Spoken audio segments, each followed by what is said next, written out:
The GOP primary for U.S. Senate takes place Tuesday, August 7th. The dominant talking points, at least these days, among the candidates are job creation and the repeal of Obamacare. We'll discuss these issues and more with GOP U.S. Senate candidate Pete Hoekstra on West Michigan Week.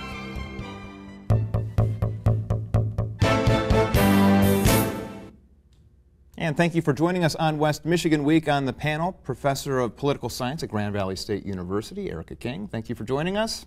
And Dave Murray, reporter, political specialty at MLive Media Group. Dave Murray, thank you, sir. And Pete Hoekstra is here. This isn't your first go-around. We've been here before. It's good to be back. Thank you. 1992, you started the journey down the political tracks. Just a quick bio. I know we could be here for a while, but for anybody not familiar. Sure, an MBA from the University of Michigan, 15 years in the private sector, had a great career at a local company, Herman Miller. Last job at Herman Miller was Vice President of Marketing.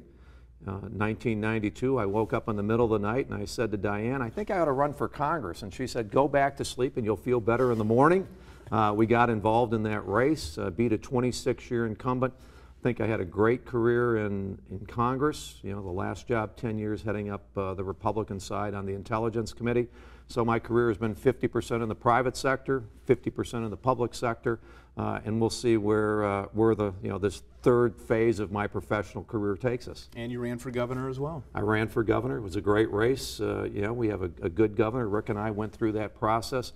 Both ran positive campaigns on the issues, our different visions for Michigan, but we left that campaign respectful of each other, respectful of the process. We actually liked each other, and we've grown to be good friends. I know this wasn't an easy decision to jump back into politics. Right. I know that you were working in Washington for a while as a consultant, and now you're back. What was it this time when you and Diane sat down and said, we're going to do it again? Well, I think, number one, we were both very disappointed with the direction that Washington is going, whether it's on domestic policy or foreign policy. We had great concerns, and we thought, that my background, Budget Committee with Kasich, the Intelligence Committee, our focus always on getting things done would still be an effective message, especially against Senator Stabenow. And we also got a great groundswell of people from across the state at the grassroots level who said, hey, we ran a great, you ran a great race for governor. It didn't turn out the way that maybe we would have hoped to, but if at the end of 3 years, if Rick Snyder is governor and you're a U.S. senator, that's going to serve the state very, very well. So we had a lot of people willing to step up and saying, if you're willing to go down that journey one more time, we're going to be there with you, and we think we can win this race. And so we decided to get into the race. You've toppled an incumbent before, of course. How is running after a U.S. senator different from your previous unseating of a representative? Well, I think when we beat Guy Vanderjack, we kind of snuck up on that race. No one expected that someone with no political background, a great career in the private sector, but that would translate into an effective campaign and a successful campaign. It did. Debbie Stabenow has also beat incumbents. And so I don't have, we're not going to sneak up on Debbie Stabenow. She knows that, where we are today and where we will be in November. In November, we will be at 45 months nationally of 8% plus unemployment. We'll be at a point where, once again, they will have reported a deficit in excess of $1.3 trillion. She doesn't have a record of accomplishment in Washington. She knows she's vulnerable. She's gearing up for this campaign. We won't sneak up on her. It'll be a very spirited, energetic campaign on both parts. You can ride your bike up and down Lake Michigan shore, but how do you get the Hoekstra name out to the rest of the state that'll be in this contest? We're going to have to run an aggressive media campaign, but what we're doing in the primary, we put together a full campaign. I think we've got a high-functioning management team, a high-performance team managing this race. We've evolved that. We always had the team in place that could win the primary. I think we now have the team in place that can not only win a primary but can win a general election. We're doing media. We've developed a great grassroots team. We have developed an online media strategy. You have to do all of those types of things in a campaign to be successful. There's a lot of people in Southeast Michigan who know me from my service on the Intelligence Committee, national public appearances, the role that I've played on national security. So we've got some things to build, but actually we've got a pretty good footing all across the state. Representative, part of campaigning successfully is to draw contrasts between you and your opponent. Sure. What would you say, and of course the time, perhaps you could do this for 3 hours, but briefly, what do you see as the major contrasts in terms of stances on the important issues between you and the current incumbent? Yeah, I think there's a number of things.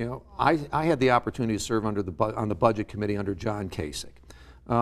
And the debate in the mid-90s, I still remember it as clear as day. John Kasich going into the Republican conference, he'd been there 6 years, 8 years. He'd just become chairman of the Budget Committee and said, I'm going to lay out a detailed budget, and we're going to bring it through committee and we're going to vote on it on the floor of the House. And all the old bulls said, no, you're not. We ain't doing that, because if you lay out a detailed budget, you're going to tell the American people exactly what you're going to do, and they're not going to like some of this stuff. Because that was when we were going to restrain spending, reform welfare, and that. And John said, that's fine, but me and my committee, we're going to do it. We did it. We laid out the plan. We actually implemented the plan. We got great results. Debbie Stabenow has been part of a budget committee in the U.S. Senate for the last 3 years that has never produced a single budget. It is about performance. It is about solutions.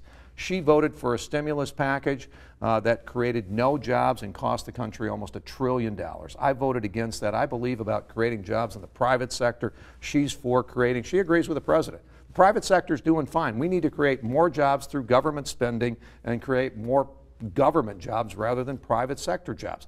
She voted for the takeover of, the government takeover of health care.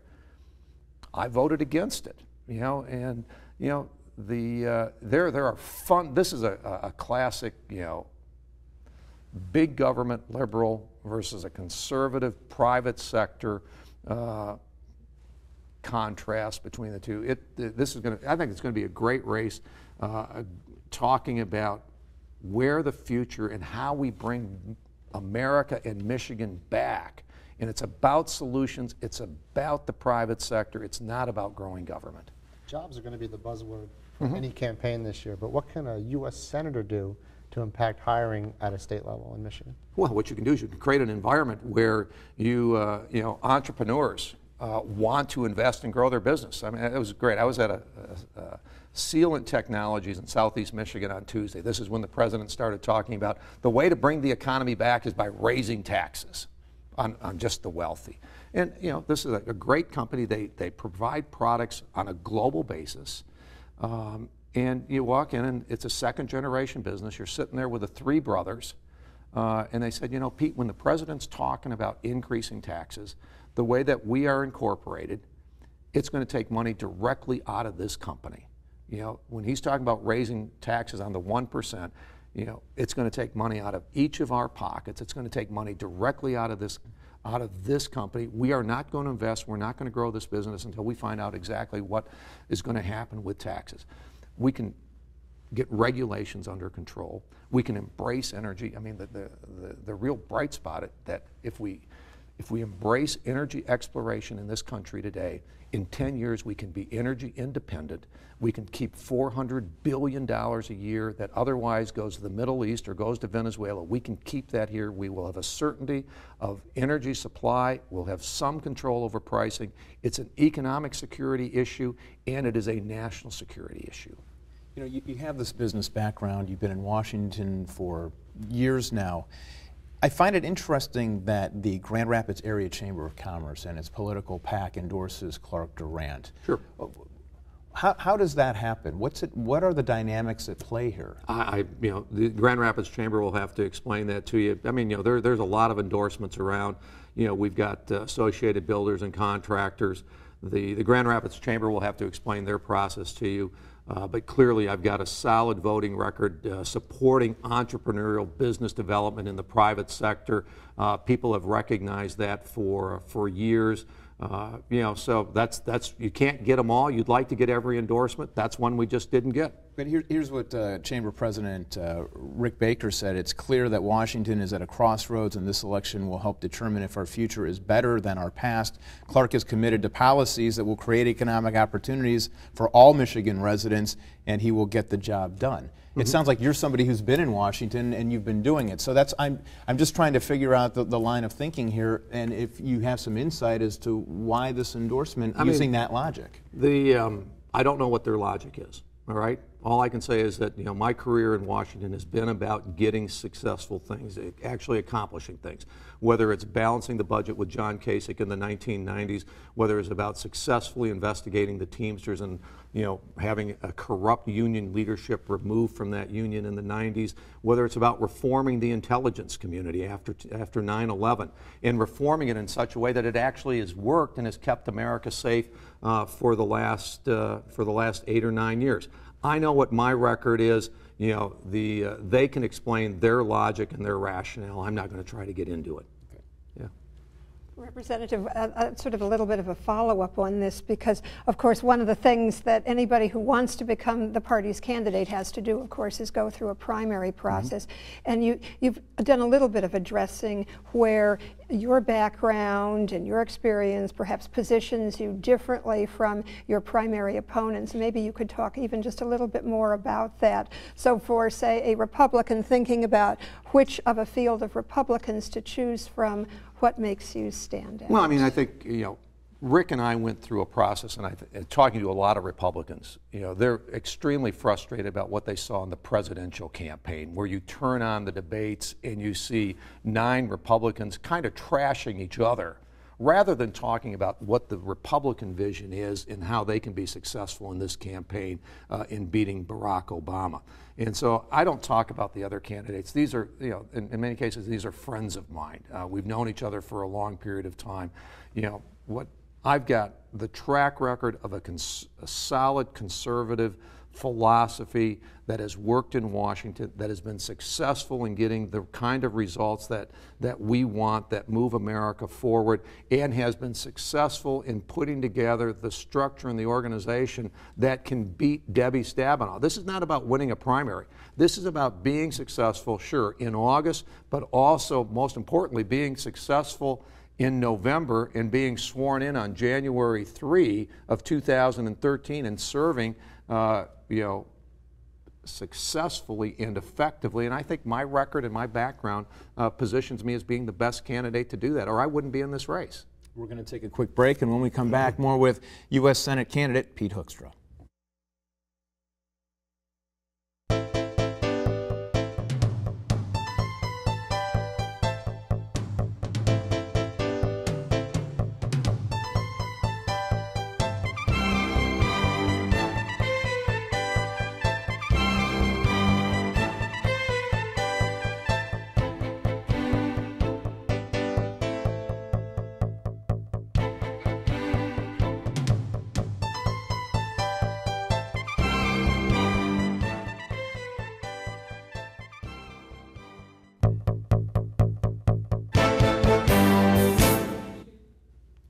And we're back with more of West Michigan Week and GOP U.S. Senate candidate Pete Hoekstra. We're going to put up the Epic MRA statewide poll here. This goes back to early June, so these aren't the most recent numbers, but it shows that if the election were held today, 600 of the people sampled by Epic say that they would vote for Debbie Stabenow, 49 to 38%.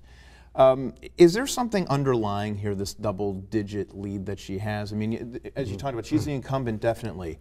She's also the chairwoman of the Department of Ag here. Sure.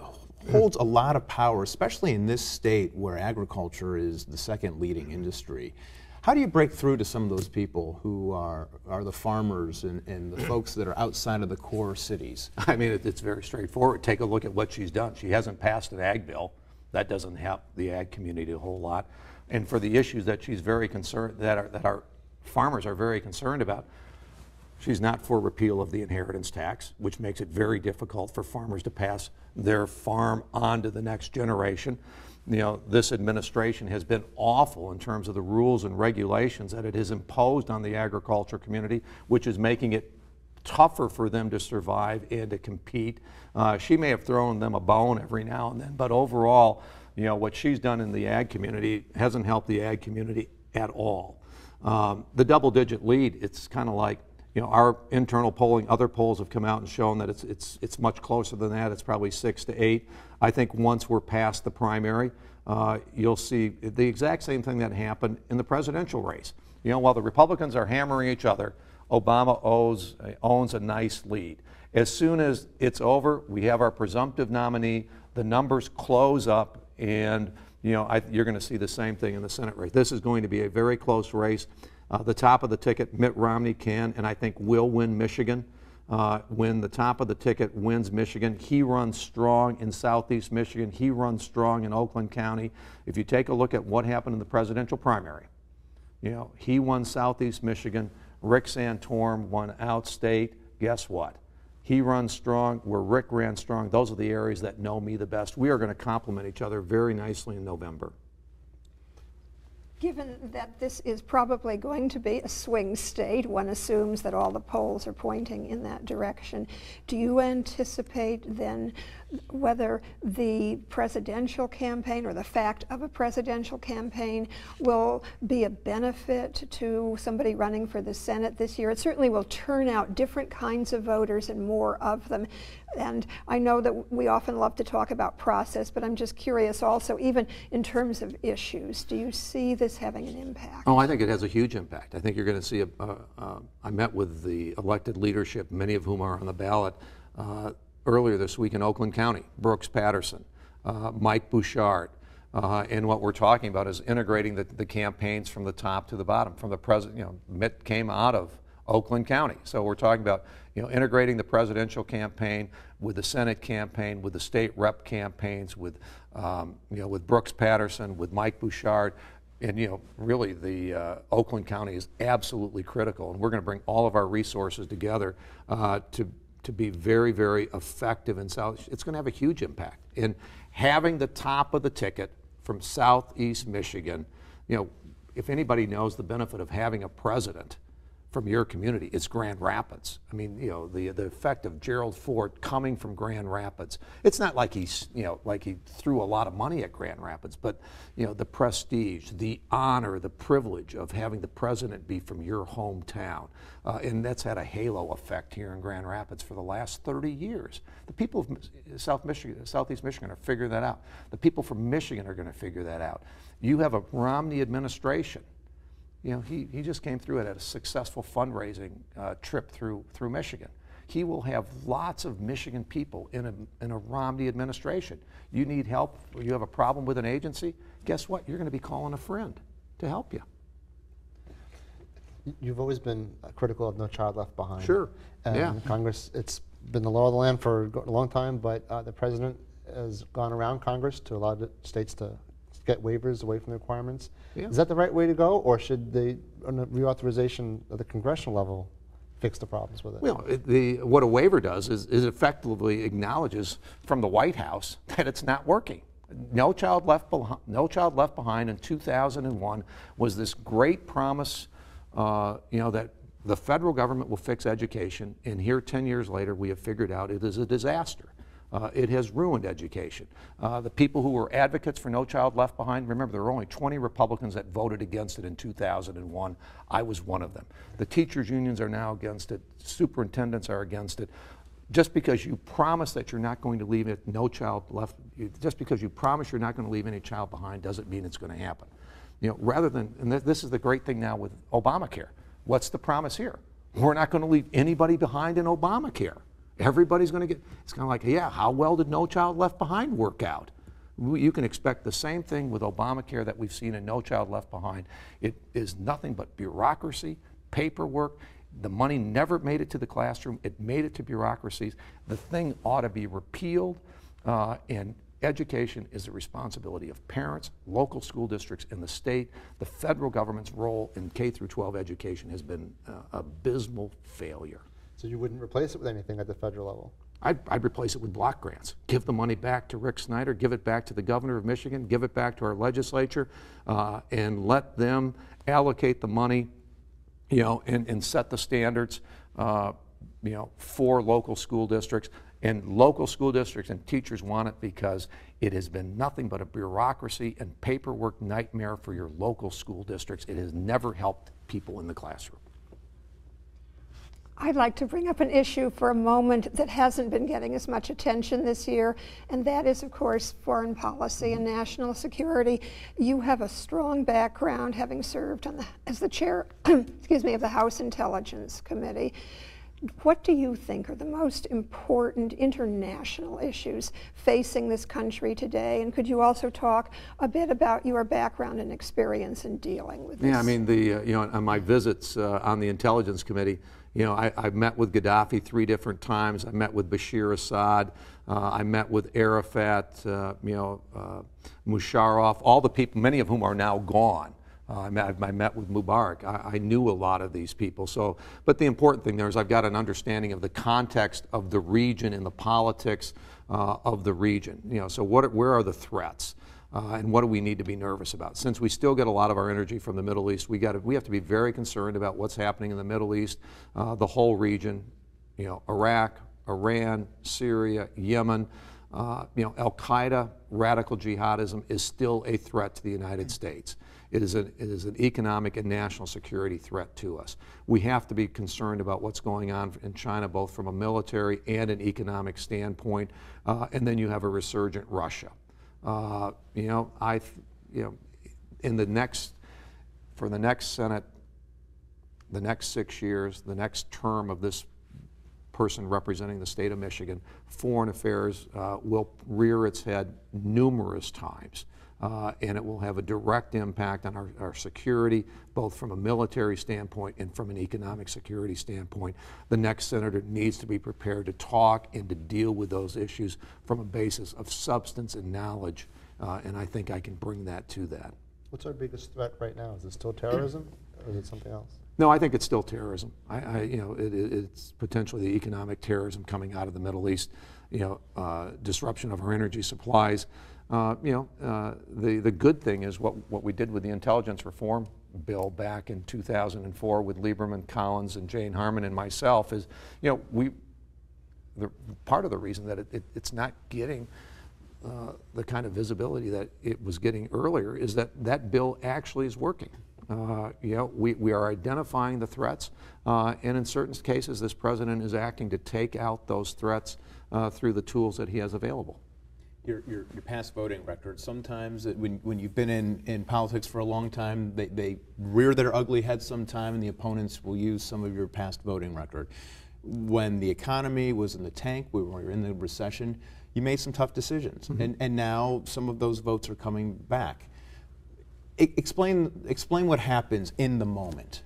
Well, in the moment, it's whether it's in the business world or whether it's in the political world, you're dealing with the reality, and it's you can't go to the floor and vote maybe.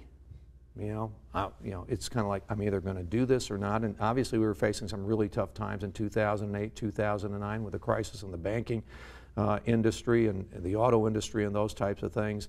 And people say it was about Wall Street. This was about what was going to happen in Main Street, Grand Rapids, Main Street, Ludington, Pittwater, Holland. Whether small and medium-sized businesses were going to have the access to capital to keep their businesses running, and whether people were going to be able to get up and go to work in the morning, or whether more people were going to be laid off. It was a very complex problem. I got a lot of input from people on Main Street, businesses here in West Michigan, made the best decision that I thought and that I could at the moment with the information that I had at the moment. And it's great, for others to come back 4 years later and say, well, I wouldn't have done that. Look at what happened. It's kind of like, well, yeah, you've got the benefit of hindsight. When you're in the moment, you got to make the call. You got to make it. You make a principled call that you think will be the best for your community and the best for the country long term. And you know what? Sometimes you may be wrong. And sometimes I was wrong at Herman Miller, and I'd be the first to admit that maybe sometime I was wrong in Congress in hindsight. But it were happens. You wrong? I mean, you had contact with economists. You knew the cliff that this country was teetering on. Those loans, looking back, people will say needed to be made to save the economy. You'll never know, because you don't know the outcome if you had chosen another course of action. But what you do know is that almost every knowledgeable economist and every armchair economist managing a business in West Michigan was telling you if you don't do something, the national economists were telling you the national economy is at threat, and the small banker in Pentwater was telling you that Pentwater, Scottville, Ludington, Grand Rapids, Holland, and Muskegon were at risk. So and then you develop a policy plan to move forward that you think is the most effective to get us through this crisis. And we will never know whether it was the right vote or not, because we don't know what would have happened if we'd taken another course of action. All right, we'll have to end it there. We thank the panel, Erica King, Professor of Political Science at Grand Valley State University, Dave Murray, MLive Media Group, thank you, sir, and our guest, Representative Pete Hoekstra, running for GOP U.S. Senate. Thank you so much for joining us. Good to be back. Thank you. And thank you for joining us this week. We'll see you next week on West Michigan Week.